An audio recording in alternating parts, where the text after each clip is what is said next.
You know, have you ever wondered what makes those daily astrology shows so sticky, so compelling? It's really more than just the predictions, isn't it? It's like a masterclass in crafting a daily ritual.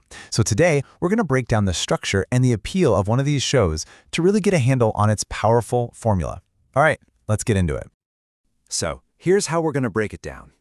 We'll start with the big promise they make right at the top. Then, we'll decode the day's cosmic blueprint. From there, we'll dive into the predictions for everyone, unpack the special action step they give you, and finally, we'll see how it all comes together to create a powerful daily ritual. All right, first up, the promise from the stars. Let's really look at how the show kicks things off, right? It immediately sets this powerful, kind of aspirational tone. And it all begins with the promise, a big one that connects your personal destiny to these grand, sweeping movements of the cosmos. I mean, listen to this opening line. It's so direct. Today we'll find out what the world of stars is saying about your destiny. See, it's not just some kind of cosmic weather report. No, this is a personal invitation. Right away, the show forges this direct link between what's happening up there in the stars and what's happening down here in your life. It makes the cosmic feel incredibly personal. And then they add this next layer, which is it's fascinating.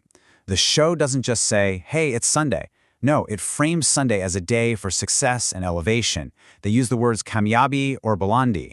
And by giving the day itself this special purpose, this specific brand, it creates this immediate sense of opportunity. It's like, okay, today's the day, I need to pay attention.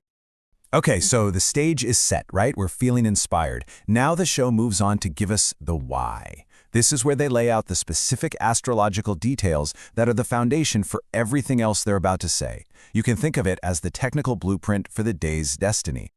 And they start with the big players, the day's celestial rulers. First, you've got the sun.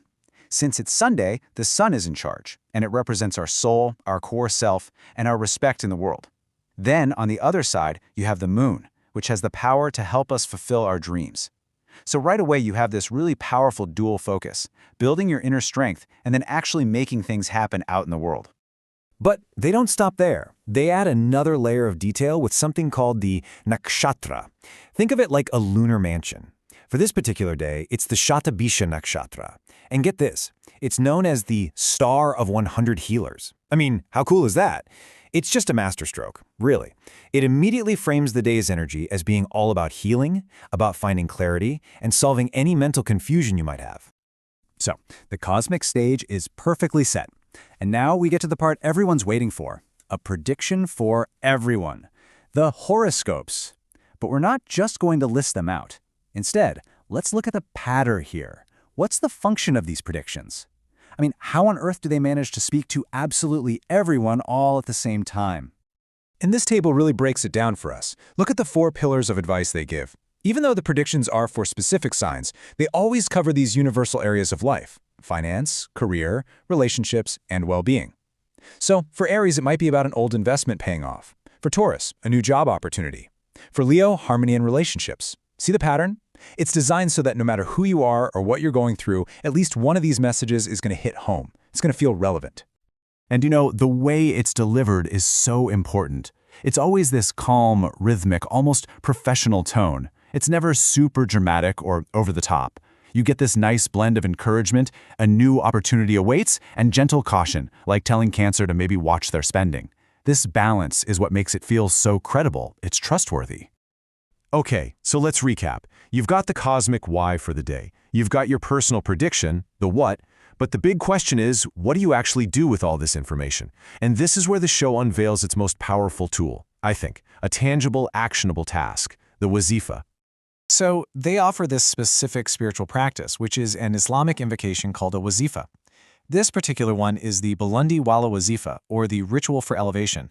And what's so brilliant about it is the structure. It's so simple and clear. You recite Drood Sharif 11 times, then you do the main recitation, then you close with Drood Sharif again.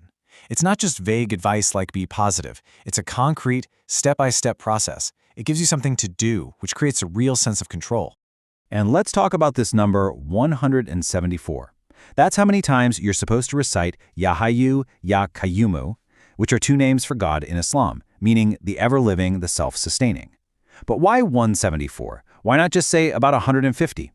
Well, that specificity is key. The exactness adds this layer of mystique, of authority. It makes it feel like a precise prescription, turning a simple prayer into, well, into a kind of spiritual technology for success. All right, let's put it all together now. We've seen the promise, we've decoded the blueprint, we've analyzed the predictions, and we've looked at the call to action. So, the big question is, how do all these pieces combine to create something so powerful, something that people want to come back to day after day? Well, it really boils down to this incredibly effective formula. The astrology gives you the why. It's the big cosmic reason things are the way they are today. The predictions gives you the what, the specific things in your life to pay attention to. And finally, the wazifa gives you the how, a real tangible action you can take to feel in control. You put them all together, and bam, you've got a complete, compelling daily ritual. And this is really the core of its appeal, isn't it? This whole structure provides a celestial reason for why the day feels the way it does. It offers guidance that's general enough for everyone but feels personal to you. And maybe most importantly, it gives you a tangible action to feel like you're in the driver's seat. It's not just passive viewing, it becomes this structured, active moment of hope to kickstart your day. And that really leaves us with a bigger question, doesn't it? When you look past the astrology, what this formula really reveals is a deep, fundamental human need for meaning, for structure. And it makes you think, right? What are the daily rituals, whether they're spiritual or totally secular, that we all use to shape our outlook on the day ahead?